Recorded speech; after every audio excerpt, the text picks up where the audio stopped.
Pati Rahayu sagung dumadi Rahayu mring sagung saking dumadi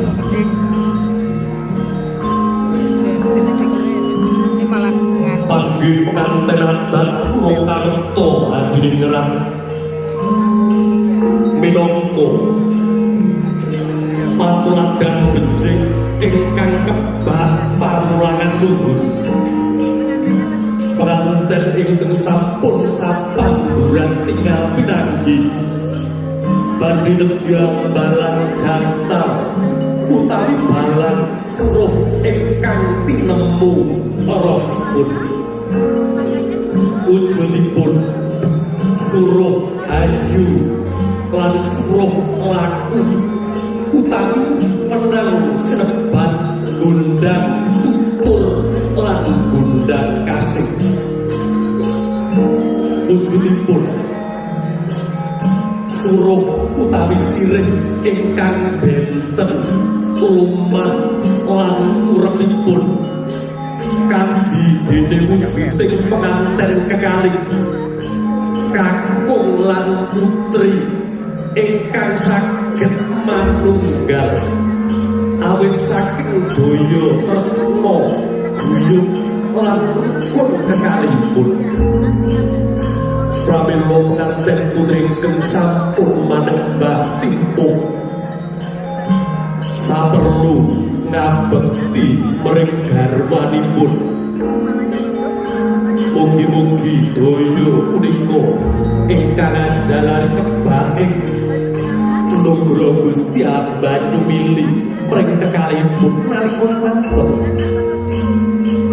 penganten putri ingkang sampun lila hanyepagi antiga utawi tigan utawi telur ingkang kapiyang pecah pro sanalika dening penganten kakung pakarti punika mujudaken tigan utawi telur punika mawujud tigan warni kuning warni bening lan ugi klothonganipun nemu pitutur luhur bilih kulawarga ingkang sayekti kedah anapaing Trisula Weda bener jujur lan adil rumasuk-rumasuk mring badaning penganten kekalih Anjalari pelaku becik murid Hanggayuh Rahayu Raharjaning Kula Warga Sura Dira Jayaning Ngarep lebur dening Pakastuti pramila samparanipun penganten kakung utawi sikil sampun kajamas utawi dipun wijiki dening Dokter Tirsa kanthi tresna kang tumpuk matumpa nalika semanten kaimbani daya tresna dening Renaldo mring garwa pribadi pramila kekalihipun kaiket minangka tandha jumbuhing kula warga nalika semanten penganten putri kajanjan ing sisih kering kembar mayang merak kinasih minggah kekerobongan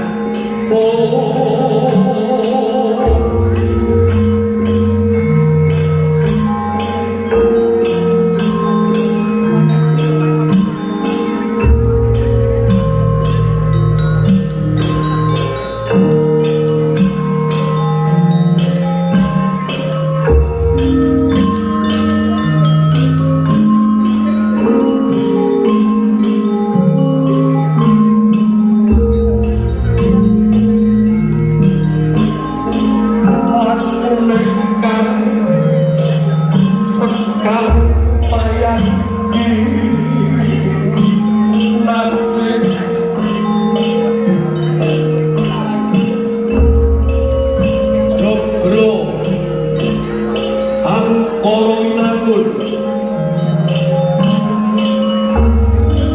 Sudiro Marjaya Westi Kuoro Kasuk Kuoso Sastrane Jero Wedo Uni Suro Diro Jayane ngarep lebur dining pangas tudi wahyu merak kirasih lan sekar mayang sampun kaundhuh